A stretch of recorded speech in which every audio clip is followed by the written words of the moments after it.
അപ്പൊ ഗൈസ് കേരളം കാത്തിരുന്ന ആ പാൽ എത്തി കേരളം കാത്തിരുന്നത് പറയാൻ കാരണമുണ്ട്. അതായത് വൈറ്റ് മിൽക്ക് എന്ന് പറഞ്ഞാൽ നമ്മളെ എയിംസ് വെഞ്ചേഴ്സിന്റെ ആണ് കേരളത്തിലെ ഏറ്റവും വലിയ മിൽക്ക് പ്ലാന്റ് ആണ്. അതിന്റെ ഒരു സോഫ്റ്റ് ലോഞ്ച് ആണ് ഇവിടെ വന്നിട്ട്. ഇനോഗ്രേഷൻ നമ്മളെ ചെയർമാൻ തന്നെ വന്നത് മിസ്റ്റർ ഹമീദ് അലി ഷിയാബ് തങ്ങളാണ്. ലൊക്കേഷൻ വരുന്നത് നമ്മുടെ വയനാടാണ്, പാടിച്ചിറയിലാണ്, സീതാമൗണ്ടിലാട്ടോ. വൈറ്റ് മിൽക്കിനെ കുറിച്ച് പറയുകയാണെങ്കിൽ കേരളം കാത്തിരുന്ന പാലിന് പറയാനുള്ളത് ഒരു കാരണങ്ങളല്ല, ഒരുപാട് കാരണങ്ങളുണ്ട്. അതായത് ഇന്റർനാഷണൽ ലെവലിലുള്ള ടെക്നോളജിയാണ് ഇവിടെ അഡ്വാൻസ് ടെക്നോളജിയാണ് ഇവിടെ ഉപയോഗിച്ചിട്ടുള്ളത്. ഫുള്ളി ഓട്ടോമേറ്റഡ് ആണ് കേട്ടോ.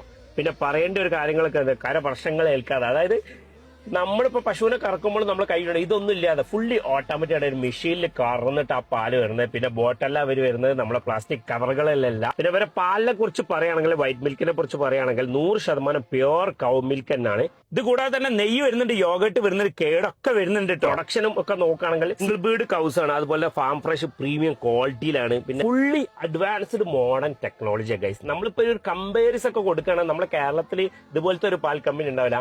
എന്തായാലും നമ്മൾക്കൊരു ഇന്റർനാഷണൽ ലെവലൊക്കെ നോക്കണം, അൽമറായിനൊക്കെ ആയിട്ട് നമുക്കൊരു കമ്പാരിസൺ ചെയ്യാൻ പറ്റും. അത്രയ്ക്കും മോഡേൺ ടെക്നോളജി അവർ ഉപയോഗിക്കും. അപ്പൊ വൈറ്റ് മിൽക്ക് എവിടെ കിട്ടുന്നുള്ള ആകാംക്ഷ വേണ്ട.